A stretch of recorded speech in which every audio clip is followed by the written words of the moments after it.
Welcome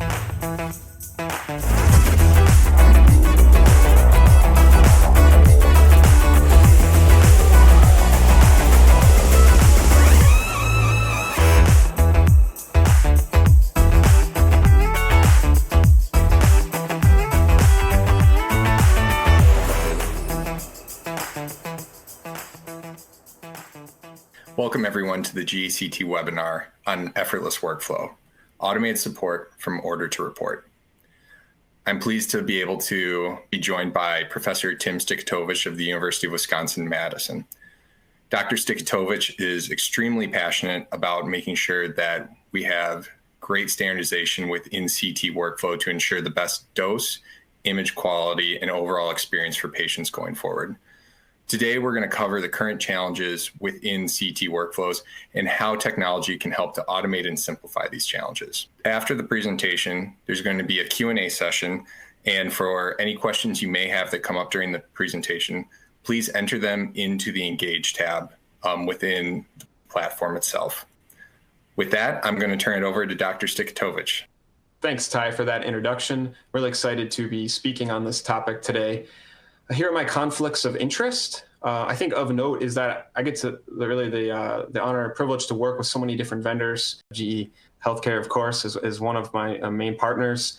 And I get a lot of different perspectives on what different customer challenges are in the United States and around the globe. So here's actually a slide from GE Healthcare. It's going to be a little prettier than some of mine on explaining this really complicated workflow all the way from order entry until the radiologist's interpretation is done.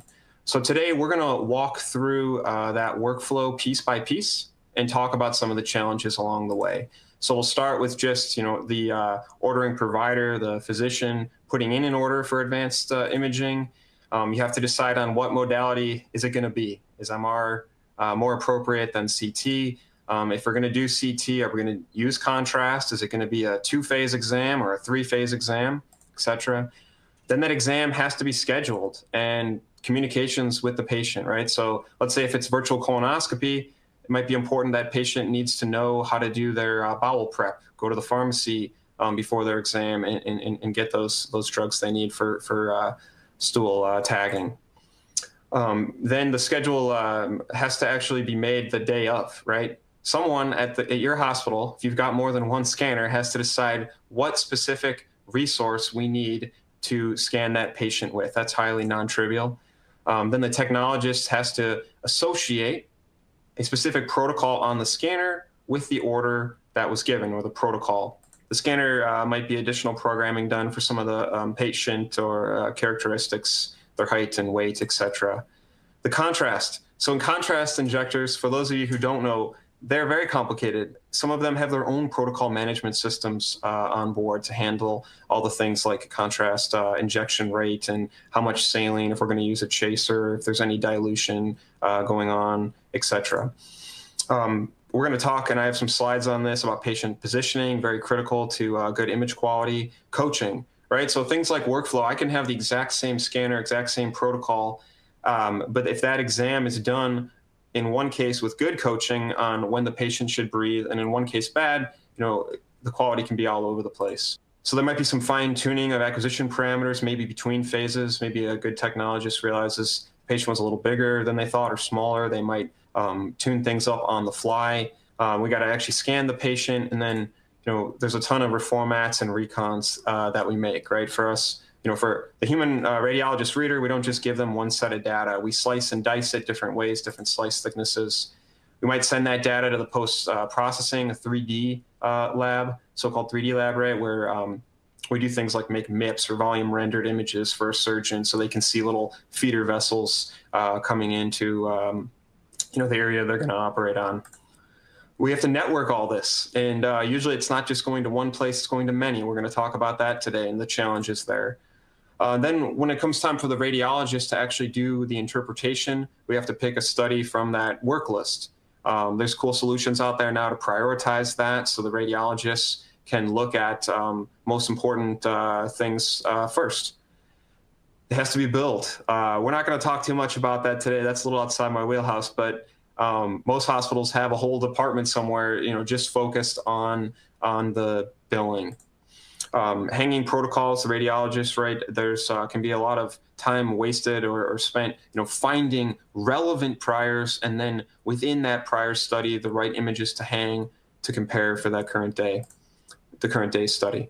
Of course, they have to do the actual interpretation itself, communicate those findings with the rest of that patient's care team, and then we will actually talk about some informatics solutions for follow-ups if it was warranted for the particular exam. So let's start with ordering, right? What's a problem there? And this has been a long-term problem that we've known has existed for a very long time, and that is unnecessary imaging. So I think we'll start off with hopefully something in the U.S. most people know about, and that is the government-mandated decision support. So I'll talk today a little bit about this Care Select imaging and how this can make our workflow for deciding what's the appropriate exam a little bit easier. So here is a graphic from the ACR, the American College of Radiology, and you can kind of see how their appropriateness criteria guidelines interact with this Care Select tool and with a bunch of different vendors to make sure that the proper, appropriate types of imaging studies are being ordered given the patient's age, given the patient's conditions, et cetera. So here's an example of what these appropriateness criteria look like. There's many, many pages of this for all the different modalities that we have. So, a bad workflow would be, government mandates, you need to use decision support, but then the site, has a binder or something, and you go through something like this and look at paper copies. That's not ideal, right? So what we do have is we have informatics solutions for this, where the referring provider can click through screens and that decision support happens, for them without them having to crack a book open of appropriateness criteria. And some of these are getting pretty slick. We don't have time to go into all of them, but some of them are getting AI based even. Okay, this provider's a urologist. I'm pretty sure they're going to order this type of exam, so it can streamline those kinds of workflows. And we can realize really big changes in our practice. This one's focused on dollar savings, but I think it's just interesting to look at the volume change. This site was on a trajectory up. And when the decision support was implemented, they were able to get better utilization of their equipment for the exams that were necessary. Before and after CDS, this is more content from the American College of Radiology. In this study, CT saw a big change in the frequency of low utility or kind of unnecessary studies. All right, so moving on. Now let's talk about protocoling the exam, right? Here, a problem is it's a very time-consuming task for radiologists to go through maybe a protocoling work list every morning, let's say, or at some point, during the day. So we know technologists can do it. It's been shown at many different sites, but they need proper direction. So here I'll just highlight a paper where a site looked at this. They used to do it with radiologists, and then they trained their technologists to do it, and it's found really good results. So when I said the technologists need direction, they came up with guidance like I'm showing on this slide, where here's the clinical scenario. This is what we need to do for this patient. So they give the technologists a good recipe or instruction on what to do. And they saw really good rates of accuracy. In other words, the techs were doing it just like the rads were for most of the cases. I can speak from experience. My institution recently implemented something like this as well. And yeah, it's very rare now that we have issues. And when they do come up, we talk about them as a team, and we learn from that mistake so that things don't get protocoled like that again. Like for example, we just had a extremity MSK case within the last few months where the indication was look for abscess. So the technologist ordered a soft tissue extremity, but the rad really did want that fine bony detail. Which to the MSK radiologists maybe was obvious, but our guidelines didn't quite capture that. So this is an evolving practice, but our experience is like this study I'm showing here. Techs can do this very well. All right, so now continuing talking about protocoling. All right, well, techs are busy too, so that's still a problem. We just took a task from a radiologist and gave it to someone else that's very busy. So maybe we can have a computer do this. So here I'm highlighting a study where they use some machine learning to do that protocoling step.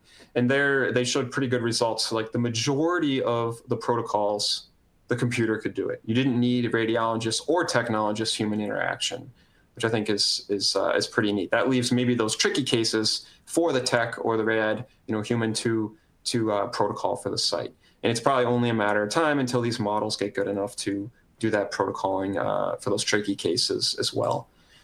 So here's an example. This is from my CT scanner at our clinic, and this is a work list. I've blocked out some of the PHI here, and you can see there was an order for a CT head without contrast. And taking a step along the direction of risk-based protocoling, GE has a solution here. It's on scanner helps the tech pick the right protocol to match the order. So in this case, on the right, I'm showing a screenshot of the suggested protocols the scanner thinks is needed to fulfill this order. And in this case, the top two choices would both be right depending on how the patient's head is positioned on the scanner at the time of the scan, something not yet maybe that the scanner knows about. So another thing, like I said, that we did at Wisconsin, we implemented tech-based protocoling. In order to realize that, we needed to make that guidance for techs. We have a whole manual for this. It's actually online. It's part of the UW-GE protocol project collaboration. But we've got guidelines head to toe, all the different body sections for how that tech protocoling can happen. And we had some pretty cool results. We worked with a major hospital system in the US, not our own, on implementing that tech protocol guideline. And they had been used to ordering multi-phase exams all the time. We gave them guidance on when a multi-phase is appropriate. So you only use that on your more complex, maybe cancer type cases.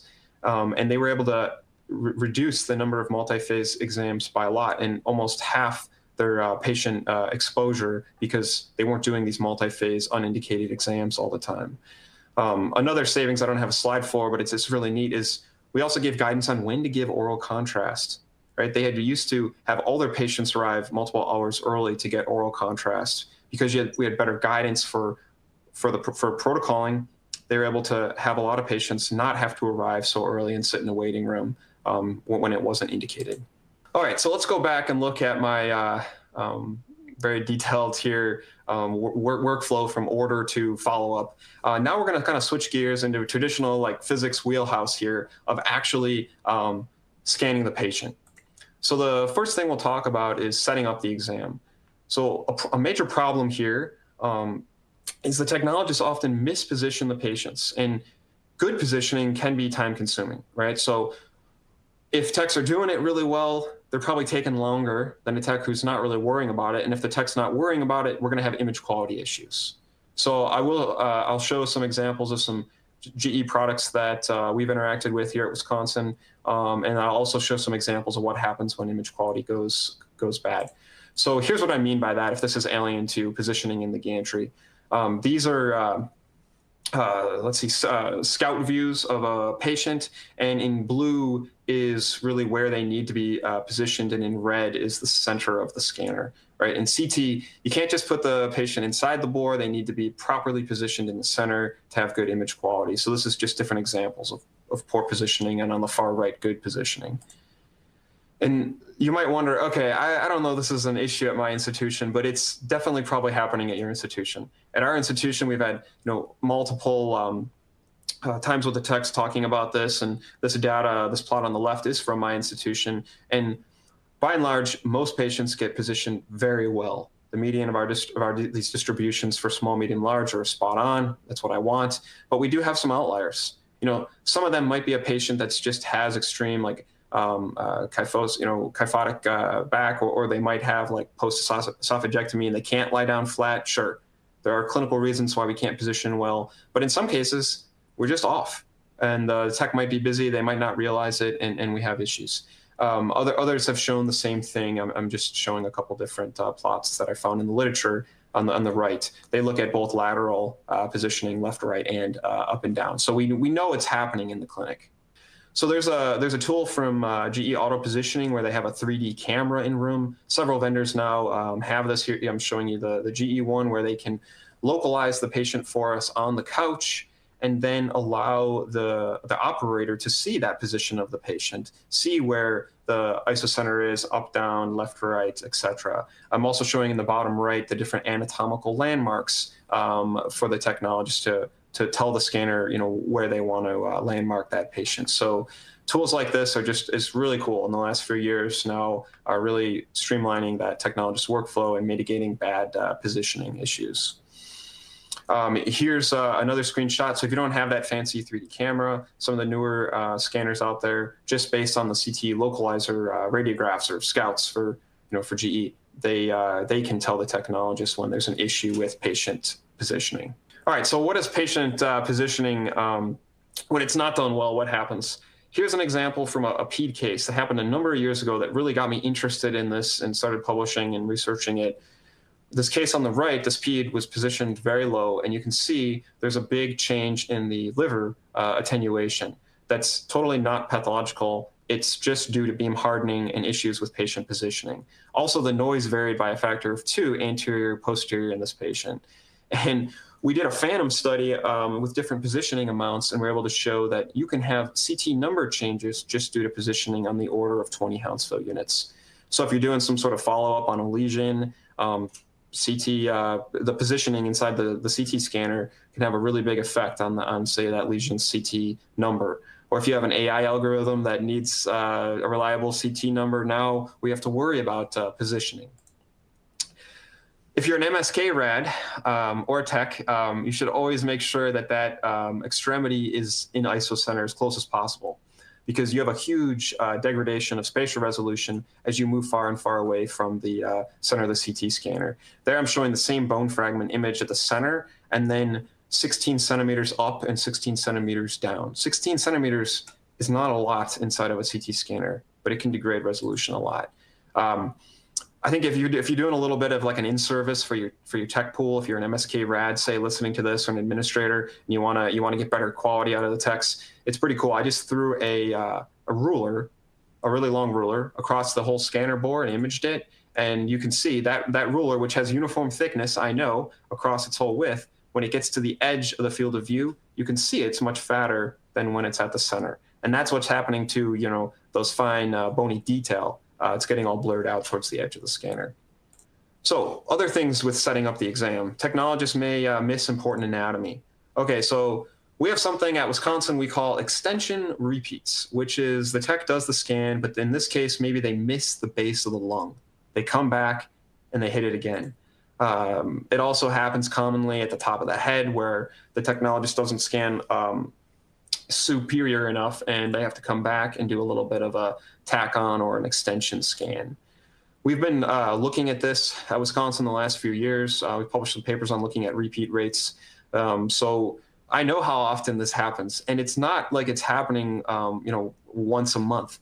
It's happening in multiple percentage points of our scans have these extension or these tack on exams. And this is solely due to because the technologist, for good reasons, maybe is not trying to over irradiate that patient, but they might be cutting it a little too close and cutting off anatomy that's indicated. So there's this GE product, Smart Plan, automated scan range setting, which can do from the localizer some of that setting of the scan range for the technologist. So once you teach the algorithm how to not miss the lung bases, the algorithm is not going to miss the lung bases. So this is a pretty neat product that hopefully can mitigate some of these tack on or extension scans that we see, which, by the way, if you care about throughput, right, every time the technologist realizes, oh, I didn't get down to pubic synthesis, or, oh, I didn't get the lung bases, that took time. The images were reconstructed, they reviewed them, hopefully the patient's still on the table, and now they got to go and recoach the patient and redo a little bit of a scan. So that's wasting time. You could be scanning somebody else. All right, so now more the wheelhouse of a CT physicist, which I am, but I like all this other stuff. We're going to talk about picking acquisition parameters, right? So in the old days of X-ray and CT, even you'd use some sort of caliper to gauge how big the patient was, so you could set your acquisition parameters. But we don't really want the tech doing things like that, right? They're already thinking about like how much contrast am I going to deliver, what the scan timing is, how am I going to bill this patient. oh, I got to remember to do the MIPS, or if I'm going to bill for an angio, etc. We don't want them to also be thinking about KV, MA, rotation time, pitch, noise index, all that kind of stuff. So there's a new tool that GE's developed. It's called auto prescription. We worked with the team, in Waukesha, and I really think it's a pretty good tool, and I'll tell you a little bit about that and how it makes people's lives easier, scanner side, right? So you've got, here I'm showing a little patient, thin patient, maybe a slightly bigger patient, and then an obese patient, right? Anybody looking at this would know, if you know something about CT dose, you probably need to have bigger KV as patient goes up. So we can do that. But in order to get bigger output for that very large patient, we need to slow that scan down. Now, I could take 0.5 pitch and 0.5 rotation time and scan that very small patient on the left there, but that really wouldn't be optimal, because I can get, say, her scan done much quicker because I need less dose, so I can scan faster. So really an optimal way to do this, we're going to have dose go up and we're going to have speed go down. But this kind of thinking through what's optimal KV and what's speed, you do not want to do that at scan time. You want to have thought of that beforehand. And that's exactly what this auto prescription tool enables one to do, is to build these profiles for how we're going to scan our patients as a function of patient size. So here I'm just showing for these different profile bins of size. They're going to span different patients, and then you can decide for each bin what my MA limits are, what my noise index, KV, etc.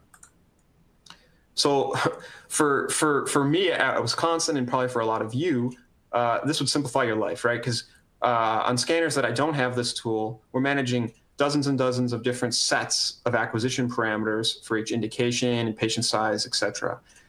With a product like this, you just manage a handful of profiles that then you can use, and you don't need a profile for different patient sizes. So that can condense small, medium, large, bariatric flavors of the same protocol into just one profile, which means less things I need to adjust on my scanner, and my tech doesn't have to be thinking about this at scan time. So I wish this would have been out like 6 years ago now. We've been promoting this concept of master protocol at Wisconsin. This is our first paper on it here, where you do what really is common sense. If I want to go to the scanner and build a new protocol, usually you don't build it from scratch. You copy and paste something that's similar to what you're trying to do, and that's what this master protocol concept is. It's binning together indications that require similar levels of image quality, and then applying those parameters to all those indications. So I really support that. The auto prescription. We've been working on this here for a while, and this really lets us implement it in the clinic quite well. So now let's switch gears. We're going to talk about making recons and reformats. So device side nightmare to manage so many settings. So I'll explain what I mean by that, right? At some places, the tech's at the scanner, and they may have to think, okay, what radiologist is in the reading room today? Should I pick protocol variation 1, 2, 3, 4? What's the delay that rad so-and-so wants, or what slice thickness do they want? That's reality in some places. But when you've got this many protocols, which we do at our institution, this is just our kind of routine protocols, and we've got interventional protocols, we've got some PET CT protocols, dual energy protocols.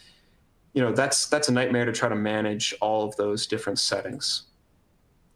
So if you look at what a single recon actually needs, you're talking about roughly 12 different adjustable parameters. So if you're trying to manage, radiologist A, what they want, and radiologist B, what they want, maybe there's changes in slice thickness and just even the number of recons, that really becomes an intractable problem. I did a back of the envelope calculation. We wrote a paper for JCR a few years ago, something like 300,000 different parameters that I've got to manage and adjust on our CT scanners. So even if I'm wrong just 1% of the time, that's like 3,000 errors I'm making. So I don't want to additionally have different flavors of the same protocol circulating around my my fleet. So here's another example of that. We got our scanner, the raw data comes out, we're making recons and reformats. You don't want to have situations like this where for the same indication, like let's say in this case, CTPA, say pulmonary angiography for pulmonary embolism, let's say. You don't want one scanner just making a thick, soft tissue, and then a bone, and then one reformat, and then another scanner maybe making a thin and a thick, soft tissue, a bone or lung window, and then 2 reformats, and then a MIP.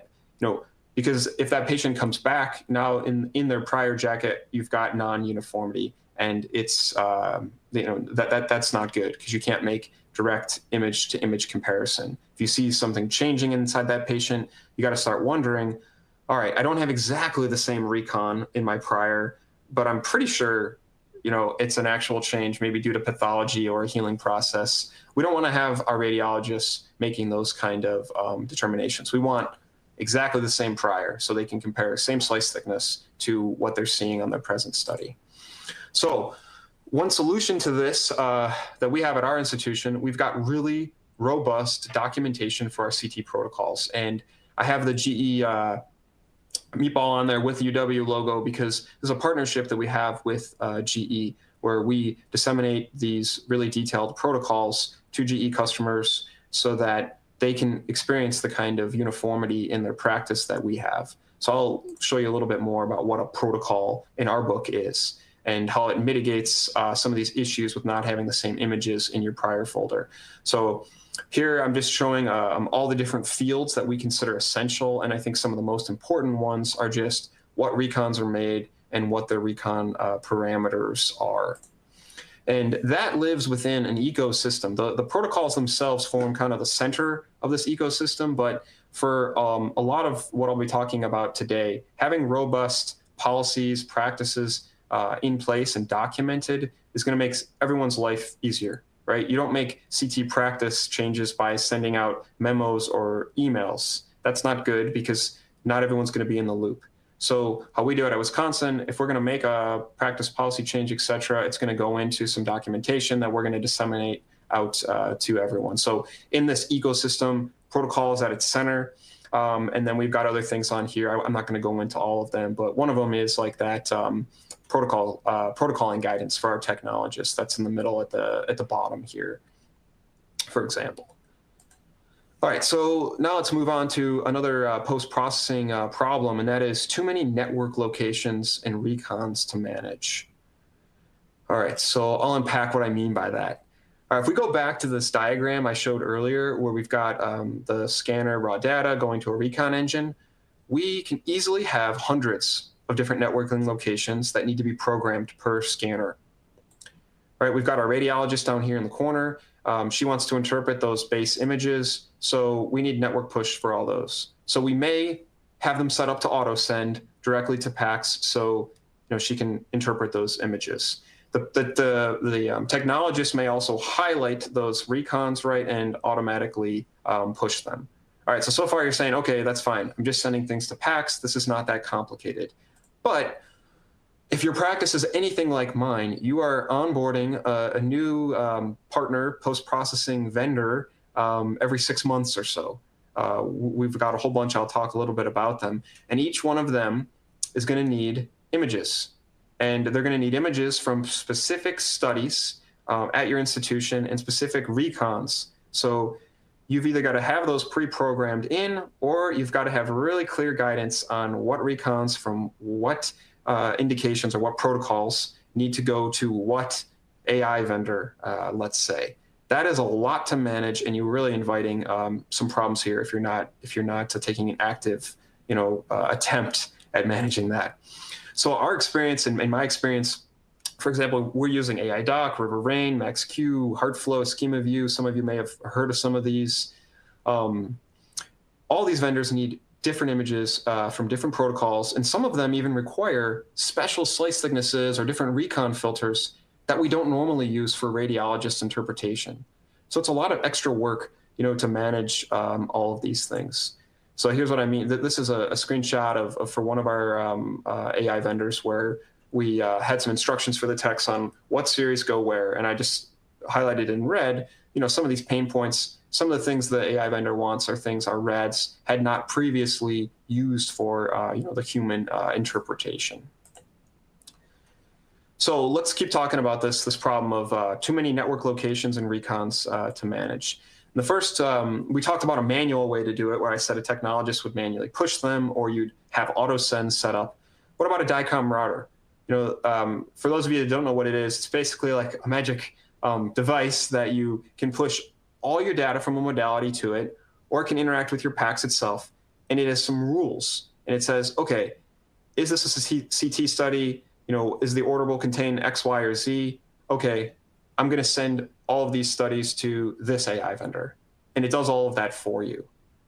The key here is you don't have to manage it on the modality. You can just push it to one place, and that DICOM router, it has the headache of figuring out what's going to be sent where. So you can manage it in one place. And that is really key, because if you're a big institution and you've got scanners all over a big geographic area, you probably don't even have the expertise locally to set up these networking host tables on all of your scanners. So this can be a big win. But you're still, as a site, setting up your own DICOM router, and you still have to have some kind of business relationship, BAA, contract, payment, et cetera, with all of those different vendors.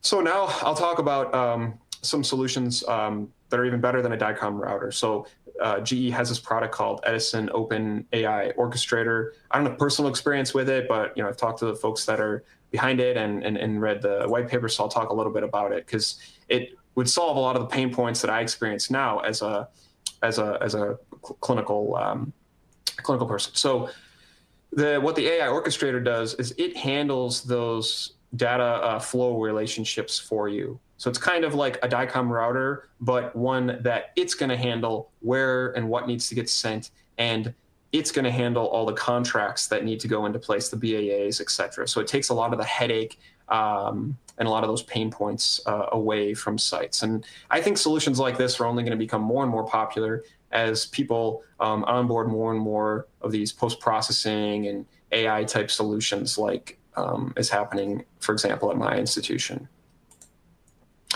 Here's just a screenshot of some of the partners that Open AI Orchestrator has already onboarded.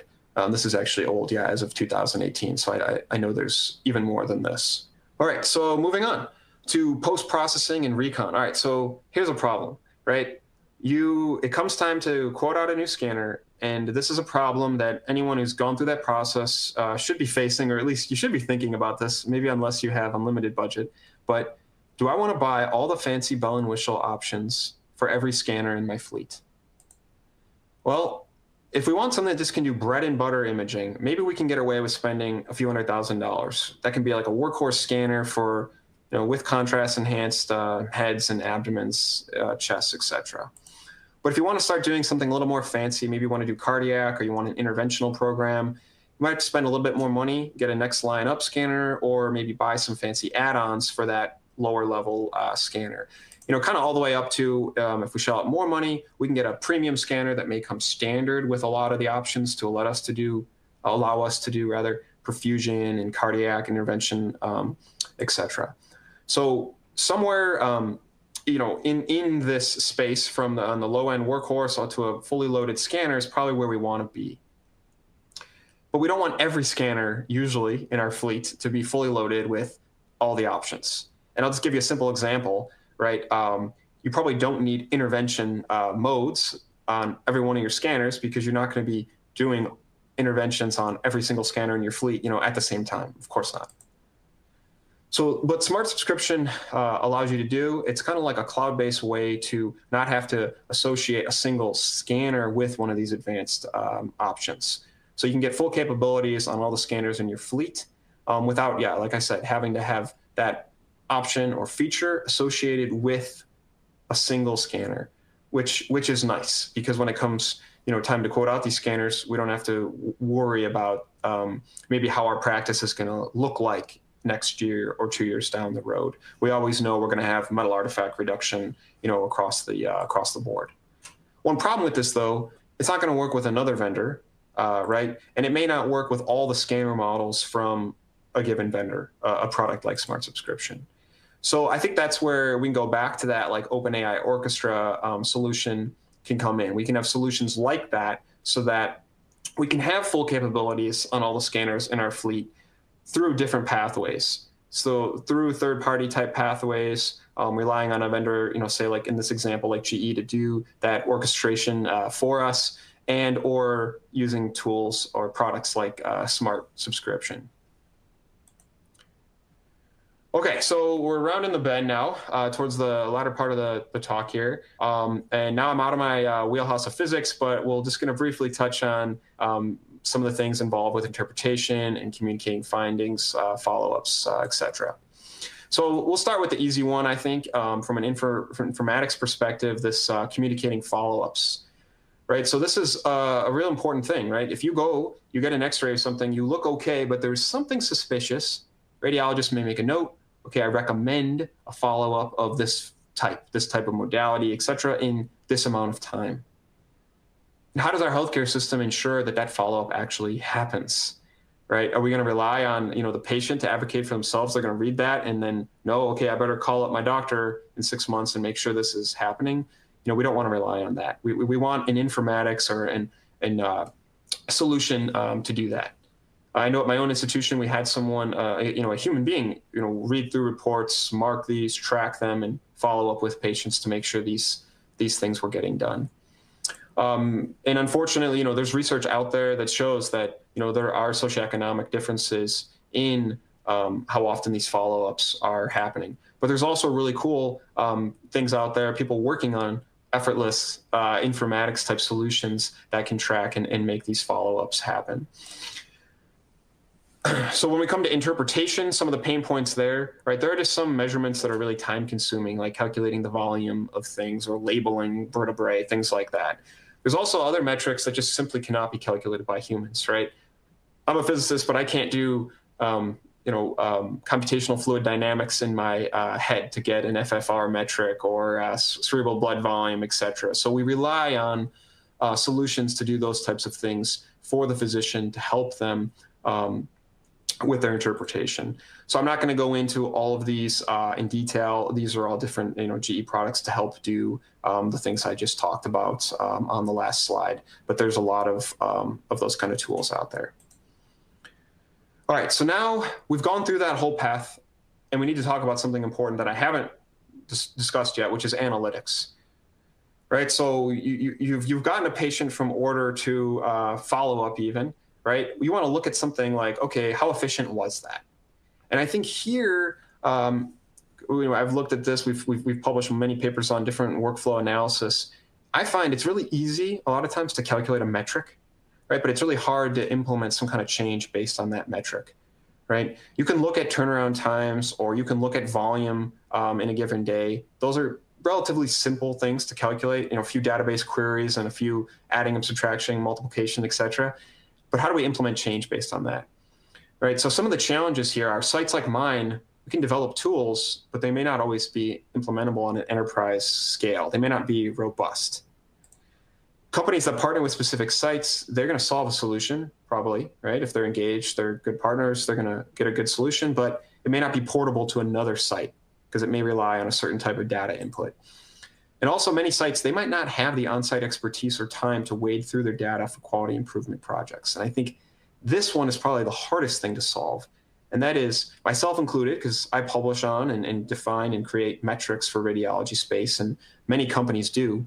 But how do we take those metrics and make them really easy for a manager to actually do something to help their clinic with, right? We need actionable information. We can't just say, hey, on Thursdays, your volume is low. We need to say, hey, on Thursdays, your volume is low because you use that second scanner for biopsy, and it always goes over by X amount of time on your scheduling templates. That's the kind of stuff we need to get to. So I'll just show you a few examples of that, of my personal experience with it to kind of highlight these things. One of the things I'm most proud of we did was we looked at how long it takes an RED to do acute stroke. Time is brain here, and this is a very complicated workflow. There's 5 different phases the technologists are doing. They're doing recons, sending to PACS. The physician maybe kind of real-time interpreting and conveying those results to the care team. There's lots of different stuff going on here. We quantified how long it took at one hospital versus another. So this is three scanners at our main hospital versus a satellite, and saw there was a statistically significant difference of a few minutes. And more interestingly, we saw some techs could do it in 5 minutes roughly, and other ones in 15. So this is kind of an example of something I was proud of we were able to do, but it's not enterprise wide, it's not robust, but we're kind of getting to the point where we have some actionable information. Like the imaging manager can say, all right, tech C, F, and Z. I'm going to study what you're doing different from techs, some of the techs that are taking longer, and we're going to figure out what you're doing so well. And we're going to disseminate that across all the tech pool to bring all of our times down.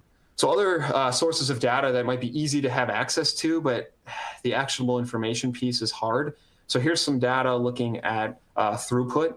So this is 4 different CT scanners. And what we can see here is that 3 of the CT scanners, roughly uniform volume. The quote unquote best scanner, their premium scanner, was a Rev CT that had the highest volume. Okay, I'm the manager. That makes sense. I know I'm always pushing more patients to that because it's my best scanner. And at the bottom, I see an interventional scanner. Okay, maybe no actionable data yet. But then maybe at another one of my sites, I'm doing intervention again, but I've got 3 diagnostic scanners, but one of them has like more than double the volume of some of my other scanners. Right? So maybe we can turn this into actionable information. Okay, maybe I can get away with 2 diagnostic scanners, and I need to figure out how to double the throughput on one of those VCTs down there. Doesn't seem like I need, two of them. But this is where you can get into trouble too, because if one of those scanners is dedicated for some certain maybe neurofloor or something like that, it might just have to have that lower throughput. So I think there's a lot of fruit here that needs a lot of work and site-specific work, and then there's a lot of different companies working in this space, and it's not always easy to understand what the actionable information is. Here's one last example from this data set. It's a little bit busy, but I'll kind of tell you the high points. All columns here represent cardiac CT volume data from sites in a single institution. But if you look closely, something doesn't quite make sense, because one of their sites with one of the lowest cardiac volumes has 5 cardiac capable CT scanners. And their site with the highest cardiac volume has less than half of 5. It has 2 cardiac CT capable scanners. So, why did that site buy 5 cardiac scanners for that site, in this case, 108? These are the kind of things when we look at this data and start looking at something very specific, we can start asking really pointed questions like this and maybe have actionable information. All right, so now let's go out of kind of research world and into some real commercialized or productized solutions. So Imaging Insights is a GE product, and I think it's kind of neat here. They're showing different technologists exam duration times, and this is actionable information, right? Tech 1 is doing better than Tech 4. So like in my previous example on stroke, the imaging manager should go talk to Tech 1, see what they're doing differently than, say, Tech 4 in this example, and disseminate that workflow difference to the rest of the tech pool. Likewise, the Imaging Insights products has dashboards where imaging managers can monitor what's going on, but more importantly, click through those dashboards and get at actionable pieces of information. All right, so I think the last thing now I'll talk about is, for the future, what I personally think we have a lot of work to do, and then there's a lot of real benefit we can get, and that is keeping our scanners fed at an optimal rate. Or what do I mean by that? I think when it comes to day of scheduling, this is currently a task that unless you just have one CT scanner, it's not trivial, right? We need to figure out solutions for this type of a task. So this is reality. This is a view of our patient schedule. On the left is the inpatients. On the right is our ED. We've got all these orders stacked up. We need to get them onto a schedule. I kind of think of this as even harder than the so-called traveling salesman problem, where you need to get around the country in the most efficient way possible. In the setting of, we call it at our institution, the CT quarterback, scheduling quarterback, they've got to put all these orders onto a scheduling template and keep all these balls in the air of, all right, do I need to have a sedation team? Because I know when I have the sedation team come, I got to keep that scanner room open. There's no way they can wait in the hall, right? Who's drinking the patient? How long has this patient been drinking? All right, did you call patient transport in time to get that patient from 3 floors away to your scanner? Does this patient need the scanner, the only one I have available right now, with gating, right? Is this an MSK case spine? Maybe there's some metal. I know I need metal artifact reduction. I could go on. That job is very challenging, and if it's not done well, you could end up with some holes in your scheduling template. In the middle here, that's an interventional scanner, so that whole makes sense. But there's some other places in this example where not so much. So there's definitely a lot of operator competency that can affect your throughput. Lastly, for when it comes to scheduling day of, we know we don't have this situation where a given indication goes to a given scanner. No one has that. The scanner has to do more than one thing. But we also don't have this where I can take any indication and equally put it on any scanner in my fleet. No, if I've got to say a coronary, after we bought the RevCT at our institution, we only do those coronaries on that scanner because the image quality was just that much better. So you want that kind of optimization built into the way you schedule on day of scheduling. And currently, all of these things I've been talking about the last few slides, it's very complicated task. So there is some work being done on this front. One of them is, all right, day of, how am I going to schedule? Well, I better know if the patient's even going to show up day of. So there's some pretty cool work looking at predicting no-shows. GE has productized this or commercialized this type of inferencing as well with the smart scheduling tool that can kind of predict when you're going to have a no-show or not, which I think is pretty slick. All right, so this is my very last slide. And what I want to say here is, if we look back, when CT in the 70s, a single slice was taking 4.5 minutes, 80 pixels across that image.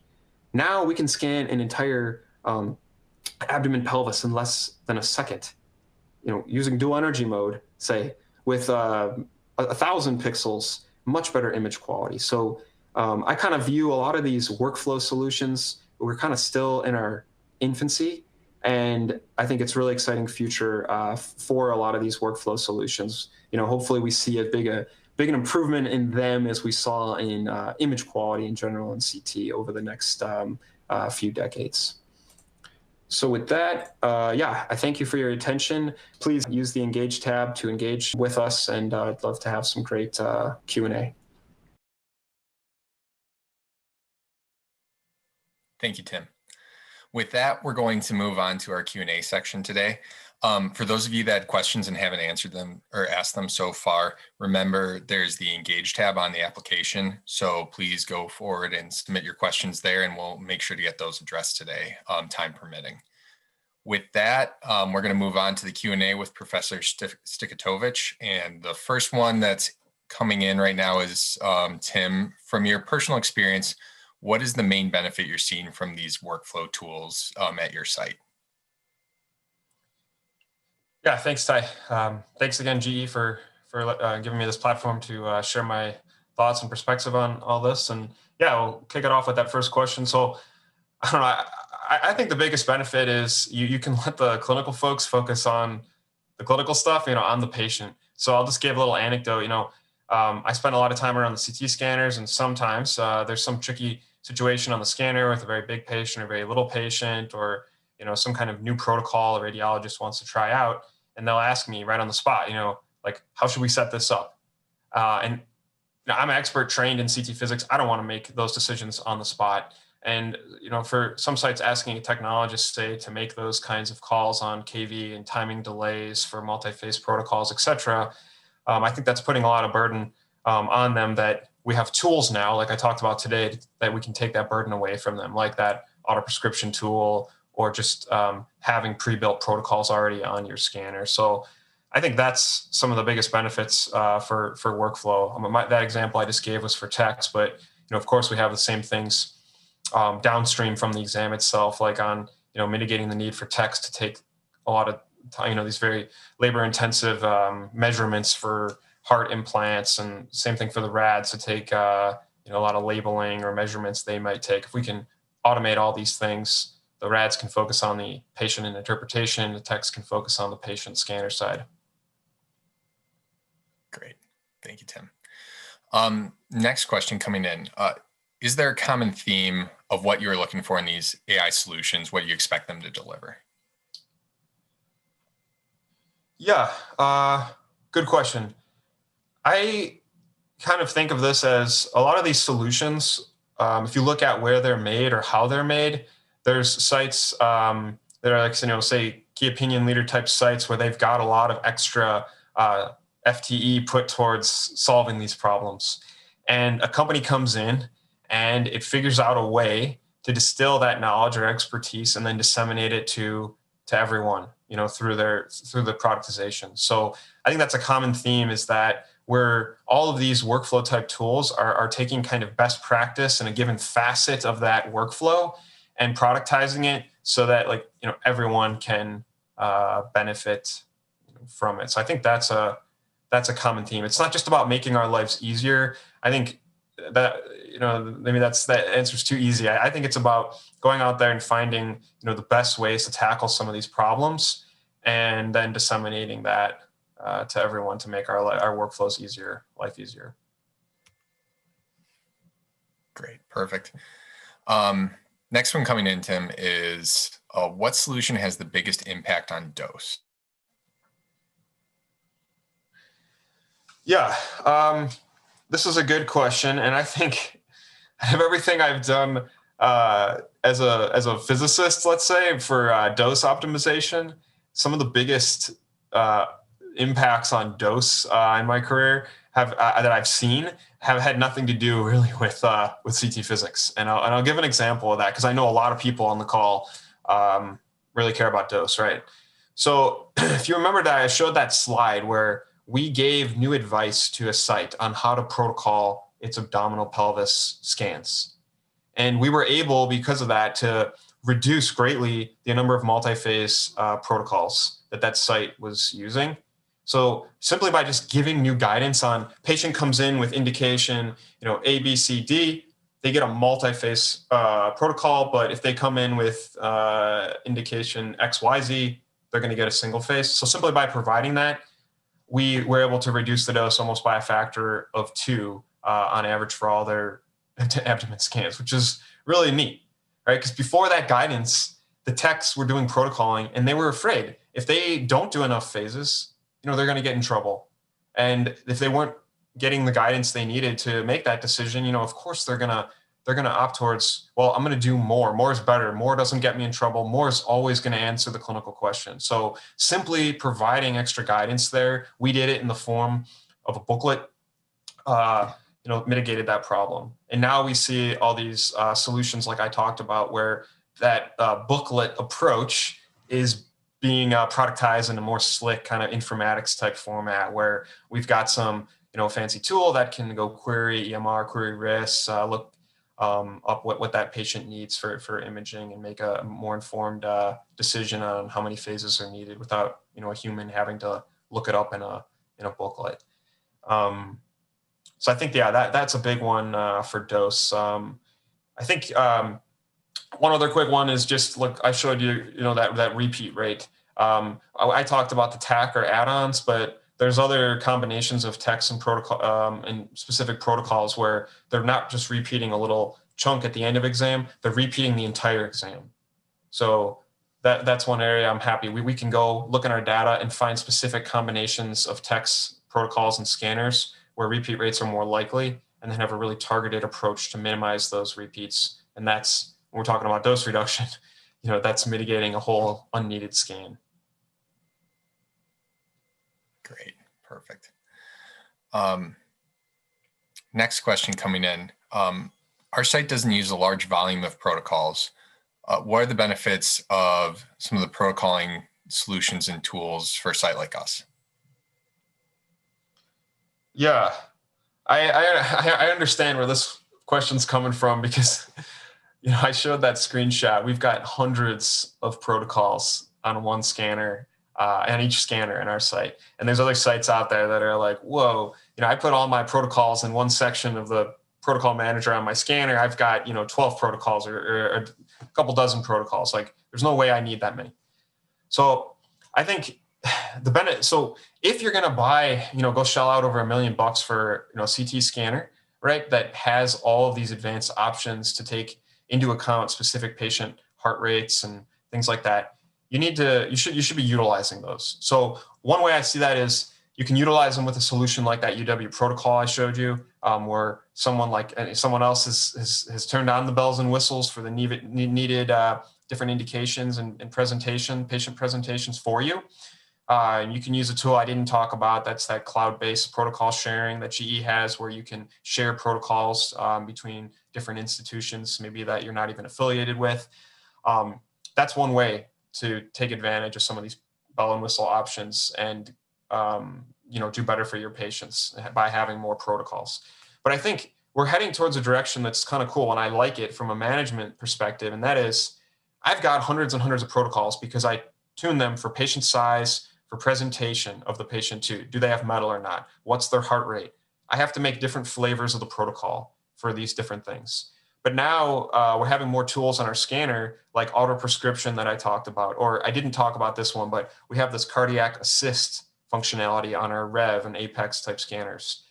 Those tools let me just have one protocol that does the adaption, the patient-specific patient presentation adaption for me. So before I ramble for too long, I think that would be my answer. I think the burden of a site to have many protocols tuned to specific patient needs, I understand it, and it is real, but we're seeing more solutions for either just getting someone else's work where they've done it for you, or getting smarter scanners, smarter protocols that do the adaption for you. Great. Thank you, Tim. What are the challenges you see with implementing AI solutions into a radiology practice? Yeah, this is a good question as well. I think some of the biggest problems are the interoperability, or like how the data currently flows around within radiology. So if you remember, I talked about different metrics in radiology, and then some of the challenges are you can make this really awesome metric at a site, but it's not robust in that it's not plug and play to another site. Why?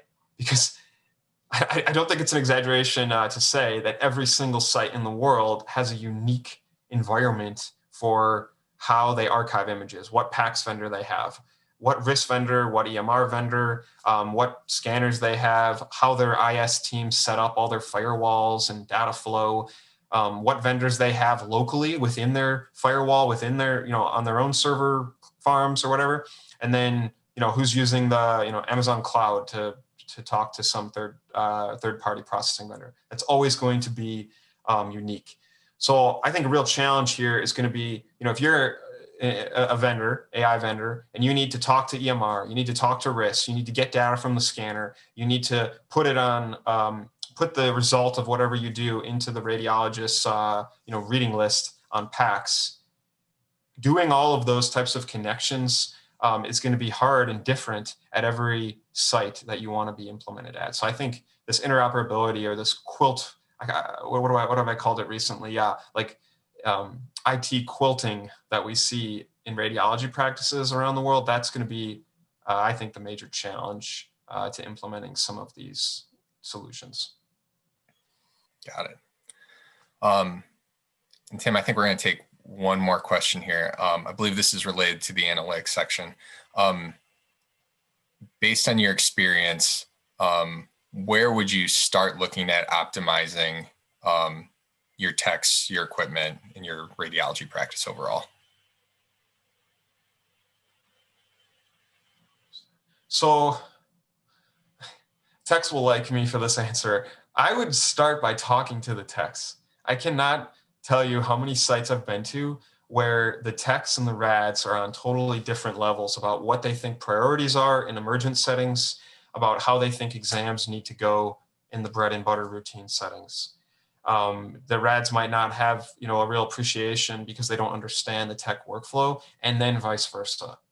So I think sitting around a table and having a few rads talk to a few different techs is the best place to start, to understand where, the techs may know, oh, we can never schedule this type of exam on scanner 5 or scanner 3, because when we do, the rads are always complaining. Maybe they don't understand where those complaints or why they're happening, but the techs might know that. And the scheduling people and the might know that, but the rads don't really know and appreciate that. But maybe the rads are the ones controlling new scanner purchases. So just a simple example, but I think that's the best place to start. You had to approach this from the team perspective, and that's where I'd recommend a site to start trying to optimize their CT practice.